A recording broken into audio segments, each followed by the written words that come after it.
Did anybody else actually know that Warwick Davis was in this movie?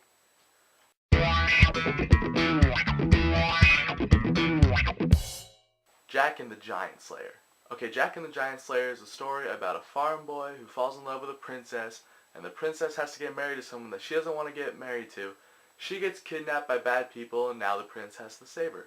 Or the farm boy has to save her. Does it sound familiar? Yeah, that's because it is. There is even a scene in this movie where she calls him Farm Boy. I mean, come on. Who wasn't thinking this, right? Now, first off, I have to touch on the special effects. They're not good. They're horrible. The giants look awful. They look really fake, and that really takes me out of the movie. There's this scene where they're telling the whole backstory of what happened to all the giants and how they got up into the clouds and stuff. It was trying to have that storytale charm, like what the Tale of Three Brothers did in Harry Potter and the Deathly Hallows Part 1. But for the most part, it just looked like a PS2 video game. It didn't even look like that modern. I've seen better special effects in movies that are like way older than this movie.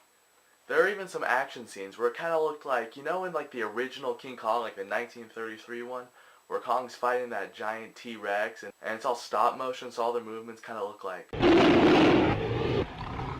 Yeah, there were a couple scenes in this movie where they were a lot like that. Now, this movie wasn't all bad. It had a lot of good stuff, and I actually had fun with it. I think that if you go in here with really small expectations, that you can enjoy it too. First off, the cast was really good. The kid who played Jack, I don't know his name, but he did good. The girl who played the girl did fine. Ewan McGregor was probably the best part. He was my favorite part. He had a few lines that were a little, George Lucas worthy, but for the most part, I think he did fine. It was really interesting seeing Ian McShane as, this like fatherly figure. I mean, he was also a king. He was awesome in that part because, he's just like, he's Ian McShane. I mean, come on. He's going to play a good, tough guy, pretty much. Now, the script of this movie, it was okay. It had its ups and downs. I mean, like I said, there were a few jokes that fell flat that were really cheesy. The bad guy had like this annoying sidekick guy. He was kind of annoying. Luckily, he's not in the movie for much, but I mean, he is a little weird. Now, this movie's coming out in March. I mean, January and February, that's where all like the junk movies come out. So, the movies are starting to get better. We have Oz coming next week, and then we have other stuff coming out soon, which hopefully will be good.